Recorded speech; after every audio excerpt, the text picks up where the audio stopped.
Hello everyone. Solid state के नए lecture में आज हम लोग सीखेंगे कि जिंक सल्फाइड का वुडजाइट स्ट्रक्चर क्या है। इससे पहले वाले लेक्चर में हम लोगों ने देखा था कि जिंक सल्फाइड के दो फॉर्म हैं, स्फेलेराइड जो कि जिसको हम जिंक ब्लेंड भी कहते हैं, और जो दूसरा स्ट्रक्चर है उसको हम लोग वुडजाइट स्ट्रक्चर कहते हैं। तो हमको ये जानना है कि वुडजाइट स्ट्रक्चर स्फेलेराइड स्ट्रक्चर से कैसे डिफरेंट है या फिर क्या इसके अलग फीचर्स हैं। तो केवल एक क्लू बच्चों, केवल एक क्लू, और उस एक क्लू से आप इजीली डिराइव कर सकते हैं एससीपी में कितने पार्टिकल्स हैं, एससीपी वुडजाइट के पर यूनिट सेल में कितने पार्टिकल्स लगे हुए हैं, वुडजाइट स्ट्रक्चर में पार्टिकल का कोऑर्डिनेशन नंबर कितना है, और ढेर सारी चीज़ें हम लोग सीख सकते हैं केवल एक क्लू से। और वो क्लू ये है कि वुडजाइट स्ट्रक्चर में केवल एससीपी हेक्सागोनल क्लोज पैकिंग होता है। तो आइए देखें कि केवल हेक्सागोनल क्लोज पैकिंग से हम लोग क्या क्या चीजें समझ सकते हैं। पॉइंट को लिख लेते हैं कि वुडजाइट संरचना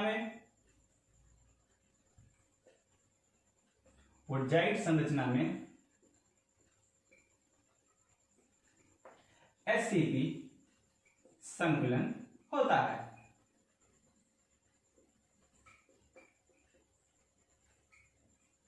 क्लियर? तो एससीपी जो संकुलन है थोड़ा सा उसको जानना पड़ेगा और उससे छोटा सा स्ट्रक्चर ड्राइव करना पड़ेगा, और केवल उस जो स्ट्रक्चर जो ड्राइव हम लोग करेंगे उससे बहुत ढेर सारी जानकारी मिलेगी। तो आइए देखते हैं छोटा सा ओवरव्यू कि एससीपी क्या होता है। अच्छा, एससीपी में क्या होता है कि पार्टिकल जो होता है 1D में जो पार्टिकल लगे होते हैं, तो उस लेयर के ऊपर जब हम लोग दूसरा लेयर कुछ ऐसे रखते हैं कि पहले लेयर के गैप्स में दूसरा लेयर आ जाए, ठीक है, ऐसे कंडीशन। और फिर तो ये जो हम लोग 2D में जो अरेंजमेंट देखते हैं, अगर हम उसको लेयर 1 मान लें या लेयर ए मान लेते हैं, ज्यादा अप्रोप्रिएट रहेगा।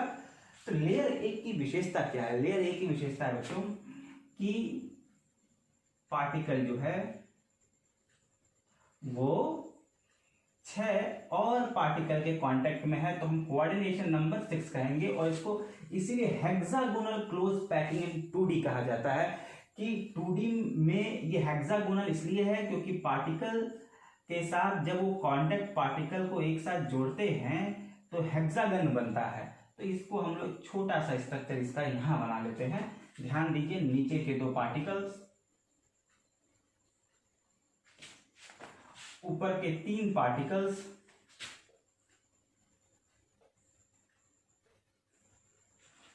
और फिर ऊपर के 2 पार्टिकल्स।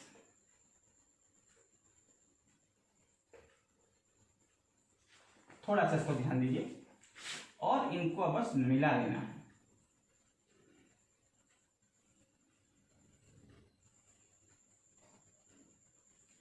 तो ये जो लेयर 1 का जो हेक्सागन है बना दिया। अब इस 2D को जब लोग 3D में बनाते हैं तो ए लेयर के ऊपर बी लेयर रखते हैं और बी लेयर के ऊपर ठीक ए लेयर रखते हैं। यानी कि एससीपी जो क्लोज पैकिंग देख रहे हैं उसमें ए बी लेयरिंग होता है। तो हम लोग क्या करेंगे कि पहले हम लोग लेयर ए की व्यवस्था को यहां दिखा दिए हैं, फिर अभी बी को छोड़ करके पुनः जो हम लोग लेयर ए को रखते हैं और समझते हैं कि बी कैसे इन दोनों के बीच में अरेंज है। तो आइए हम लोग पहले लेयर ए रखने के बाद बी लेयर के बाद हम लोग पुनः ए लेयर पे जाते हैं। बी लेयर को हम लोग बाद में समझेंगे। तो आप देखिए, थोड़ा सा पेशेंस। हम लोग ए लेयर इसीलिए कहते हैं कि दोनों लेयर जो हैं एक के ठीक ऊपर रखे गए हैं, कुछ ऐसा।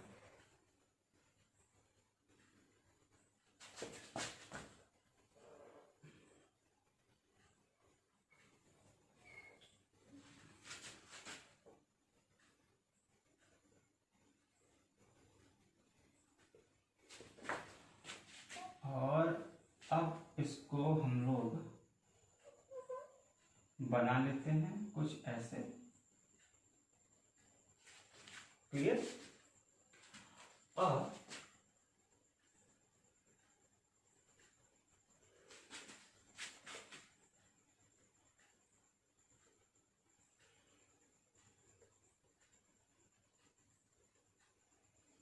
क्लियर?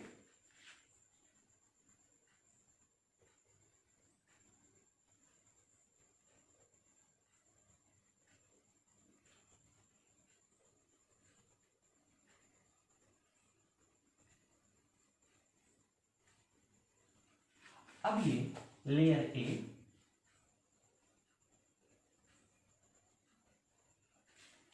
के ठीक ऊपर लेयर ए, लेकिन दोनों ही लेयर के बीच एक और लेयर, इसको हम लोग बी लेयर कहते हैं। एससीपी की विशेषता ये है कि इसमें ए बी टाइप की लेयरिंग होती है।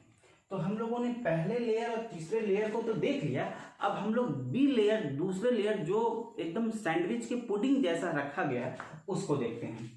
तो एक चीज ध्यान रखने वाली बात है कि लेयर भी हम लोग ऐसा रखते हैं कि दो टाइप का वॉइड जनरेट हो जाए, एक टेट्राहेड्रल वॉइड और दूसरा ऑक्टाहेड्रल वॉइड।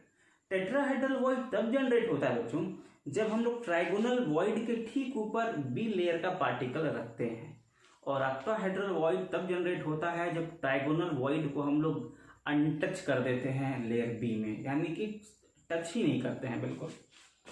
तो ऐसा तभी पॉसिबल है, ऑक्टाहेड्रल वॉइड तभी पॉसिबल है बच्चों जब हम लोग ए लेयर के एक अल्टरनेट ट्राइगोनल वॉइड को छोड़ दें। तो अल्टरनेट ट्राइगोनल वॉइड को छोड़ने पर ऑक्टाहेड्रल बनता है, और बी लेयर का पार्टिकल जब हम ए लेयर के ट्राइगोनल वॉइड में रख देते हैं, तब जाकर के टेट्राहेड्रल वॉइड बनता है। तो आइए हम लोग बी लेयर को देखते हैं। तो हम ये मानते हैं कि हमने ये दो पार्टिकल के ट्राइगोनल को छोड़ करके इस वाले पार्टिकल के ठीक ऊपर अपना बी लेयर का पार्टिकल रखा है। अगर इसके ठीक ऊपर रखा है तो ये इसके बाद यहां पे जाएगा, तो हम लोग कुछ इसको ऐसे कर देते हैं, यहां के बाद यहां जाएगा, यहां जाएगा, तो हम लोग इसको कुछ ऐसे कर देते हैं। तो इस तरीके से लेयर ए, लेयर बी और लेयर ए, तो हमको एक 3D में षटकोण मिलता है, हेक्सागन मिलता है। तो ये बात क्लियर हो गई कि एससीपी जो संकुलन होता है, इसमें कण किस प्रकार व्यवस्थित होते हैं। अब हम अपने जिंक सल्फाइड पर आ जाते हैं।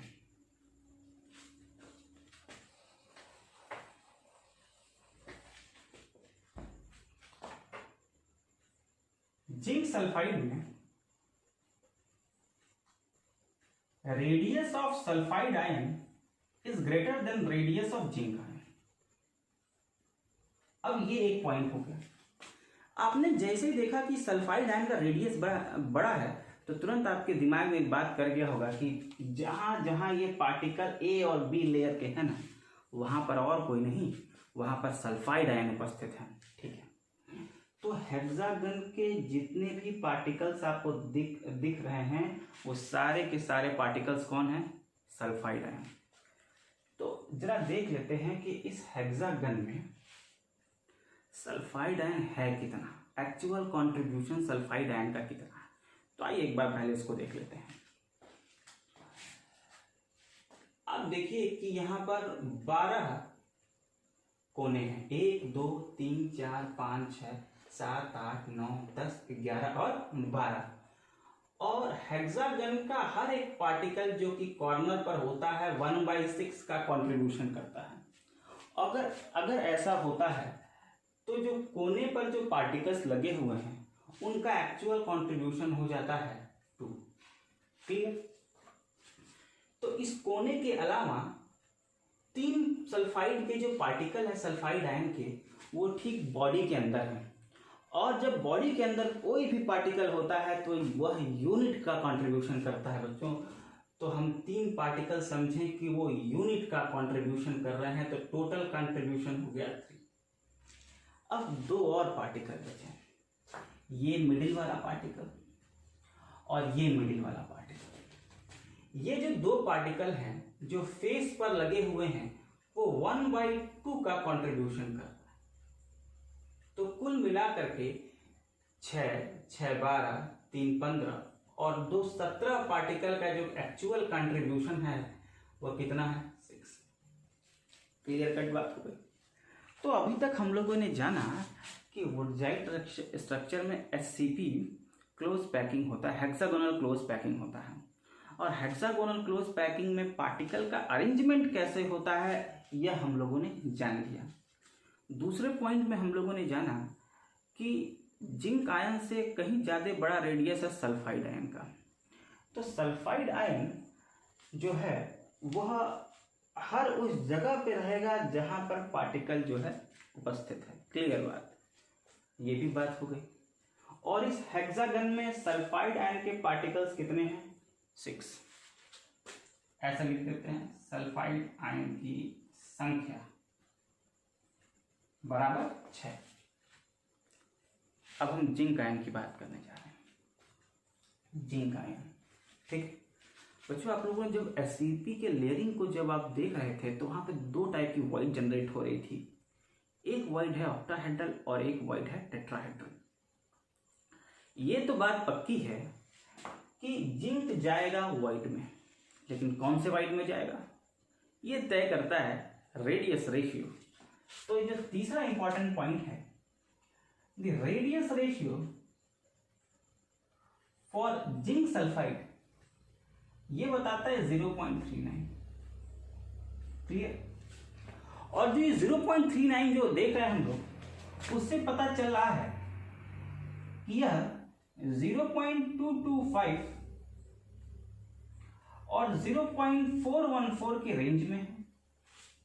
और ये जो आपको रेंज दिख रहा है वो किसी और वॉइड को नहीं, ये टेट्राहेड्रल वॉइड को रिप्रेजेंट करता है। तो हम समझेंगे कि यहाँ ये जो आपको रेडियस रेशियो मिल रहा है वो इंडिकेट करता है केवल एक वॉइड को, जिसको हम लोग क्या कहते हैं? Tetrahedral void.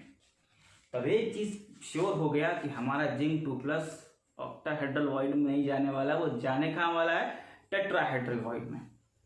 फिर हमारे सामने एक क्वेश्चन है कि कितने टेट्राहेड्रल वॉइड हैं और क्या जिंक सभी टेट्राहेड्रल वॉइड में जाएगा कि नहीं जाएगा, और अगर जाएगा तो क्यों जाएगा। अब ये क्वेश्चन है हमारा।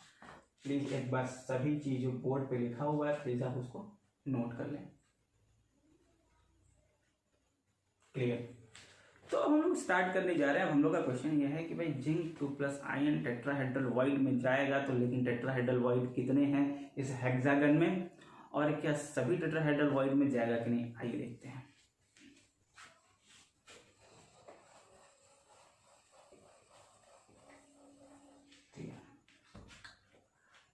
तो tetrahedral void is equals to 2 into n। n क्या है? n उस पार्टिकल की संख्या है बच्चों जो पैकिंग में भाग ले रही है या जिसके द्वारा पैकिंग हो रही है। यहाँ पे सल्फाइड आयन पैकिंग में कंट्रीब्यूट कर रहा है, पैकिंग में पार्टिसिपेट कर रहा है। तो जो n है वो नंबर ऑफ सल्फाइड आयन्स है। तो इस हेक्सागन में नंबर ऑफ सल्फाइड आयन कितने हैं? 6 हैं। तो total tetrahedral void is equals to 2 into 6 is equals to what? 12। ठीक है। तो अब यहां पर एक क्वेश्चन आया कि जिंक क्या इस 12 टेट्राहेड्रल वॉइड में रहेगा कि नहीं रहेगा। आइए इन दोनों कंडीशन पे हम लोग सोच लेते हैं। पहला है कि यदि जिंक 2+ आयन सभी टेट्राहेड्रल वॉइड में है,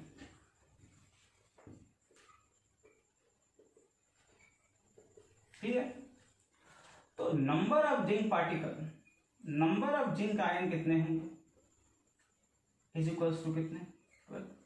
क्योंकि हम जानते हैं कि टेट्राहेड्रल वॉइड का यूनिट कंट्रीब्यूशन होता है। जितने भी टेट्राहेड्रल वॉइड होंगे हेक्सागन में वो सारे के सारे यूनिट कंट्रीब्यूशन करेंगे, यानी कि पूरा का पूरा योगदान देंगे। तो अब ये बात आ गई कि अब इस हेक्सागन में दो चीजें हैं कि सल्फाइड आयन कितने हैं, 6, और जिंक 2+ आयन कितना है, 12। अब अगर ध्यान दिया जाए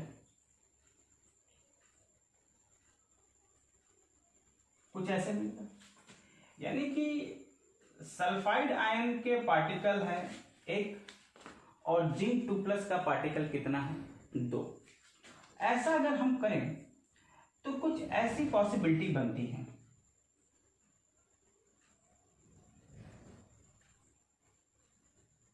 क्लियर। तो अगर इसका हम मॉलिक्यूलर फॉर्मूला जनरेट करें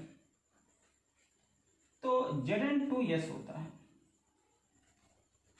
मैं आपसे पूछना चाहता हूं, क्या ये मॉलिक्यूलर फॉर्मूला वैलिड है? क्या ये मॉलिक्यूलर फॉर्मूला वैलिड है?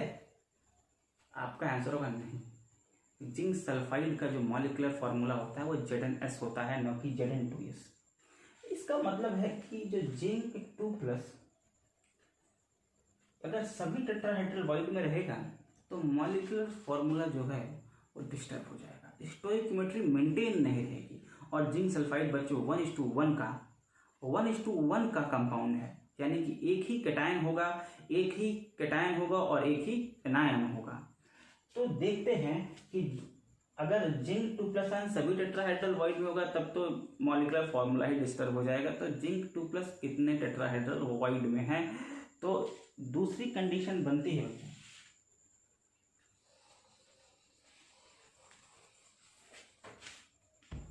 अगर जिंक 2+ अल्टरनेट टेट्राहेड्रल वॉइड में है, क्लियर। अगर ऐसा होगा तो अगर ऐसे कंडीशन है तो जिंक 2+ जो कि पहले 12 था अब कितना हो जाएगा, 6। तो number of sulphide ion is equals to 6 divided by number of zinc ion is equals to 6। तो आप देखोगे कि यहाँ पे रेशियो मिल रहा है 1:1, जो कि बिल्कुल फॉलो कर रहा है हमारे मॉलिक्यूलर फॉर्मूले को। इसलिए हम कहेंगे कि इस हेक्सागन में जिंक 2+ आयन जो है वो अल्टरनेट टेट्राहेड्रल वॉइड में है। तो क्लियर हो गया ये चीज कि इस हेक्सागन के पर यूनिट सेल में, पर यूनिट सेल में 6 सल्फाइड आयन है, 6 जिंक आयन है। तो 6 यूनिट जिंक सल्फाइड के कण होंगे एक यूनिट सेल में। एक चीज हमको पता चल गई, तो हम इसको लिख देते हैं बच्चों। एक बार आप लोग पहले देख करके एक बार लिख लो। तो हमको ये पता चल गया है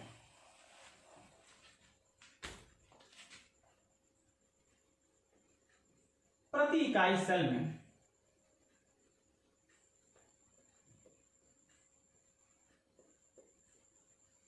जिंक सल्फाइड के कण कितने, 6। किसी कोई दिक्कत? अब बच्चों हम लोग कोऑर्डिनेशन नंबर चेक करने जा रहे हैं। कोऑर्डिनेशन नंबर जिंक 2+ आयन कितना है और सल्फाइड आयन का कितना है। जरा इस स्ट्रक्चर को देखो आप लोग। आपको ये पता होगा कि टेट्राहेड्रल वॉइड की विशेषता यही है कि वो वॉइड जो है वो 4 कणों के संपर्क में होता है। तो हम देखते हैं, आप जरा इसको देखिए, 1 पार्टिकल, 2 पार्टिकल, 3 पार्टिकल, 3 पार्टिकल और ये हो गया चौथा पार्टिकल। तो इन दोनों 1, 2, 3, 4 के ठीक बीच में हमारा टेट्राहेड्रल वॉइड है, जिसको हम एक स्फीयर से दिखा रहे हैं। अब इधर देखिए, ये 1 पार्टिकल, 2 पार्टिकल, 3 पार्टिकल, 4 पार्टिकल के ठीक बीच में एक और टेट्राहेड्रल बॉन्ड है, एक पार्टिकल, दो पार्टिकल, यहां पे सब पे सल्फाइड आयन है,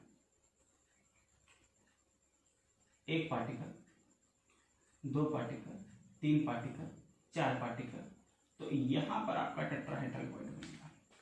क्लियर कट हो गया।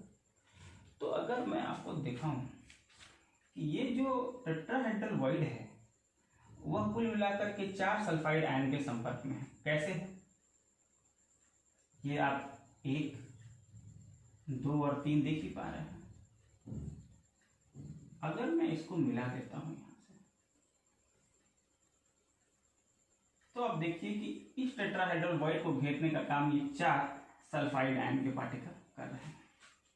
ठीक है, तो हम ये कह सकते हैं जिंक 2+ आयन की समन्वय संख्या या कोऑर्डिनेशन नंबर कितना है? 4। क्लियर बात हो गई। अब जरा सल्फाइड आयन को चेक कर लेते हैं। अब ये हमारा सल्फाइड आयन जिसका कोऑर्डिनेशन नंबर हमको चेक करना है। 1। क्लियर।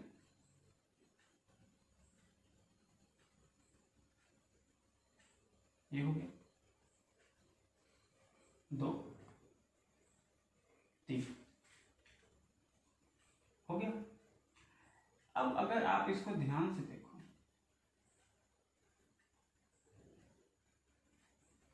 तो इस सल्फाइड आयन को घेरने का काम 4 जिंक प्लस आयन कर रहे हैं।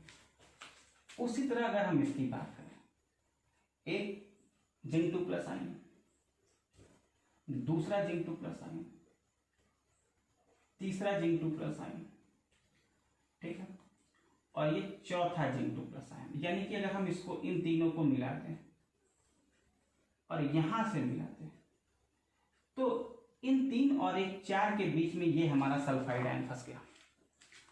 और फिर अगर हम इसकी बात करें तो 1, 2, 3 और ये 4, या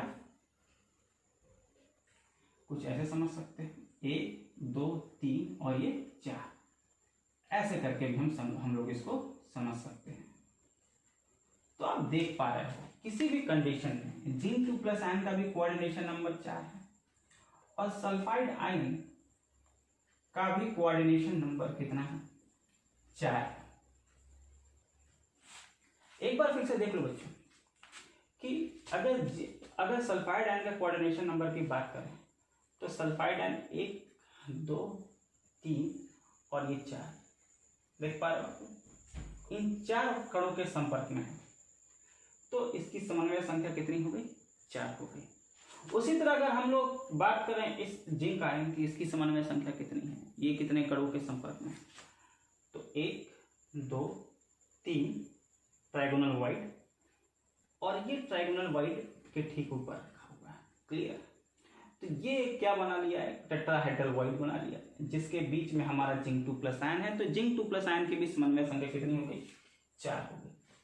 तो ये पूरा डिटेल ओवरव्यू था कि वुडजाइट स्ट्रक्चर में क्या होता है, कोऑर्डिनेशन नंबर पर पार्टिकल का, एक हेक्सागन में कितने पार्टिकल एग्जिस्ट करते हैं, एक हेक्सागन में कितने जिंक सल्फाइड के यूनिट होंगे, इनकी भी चर्चा हम लोगों ने कर ली।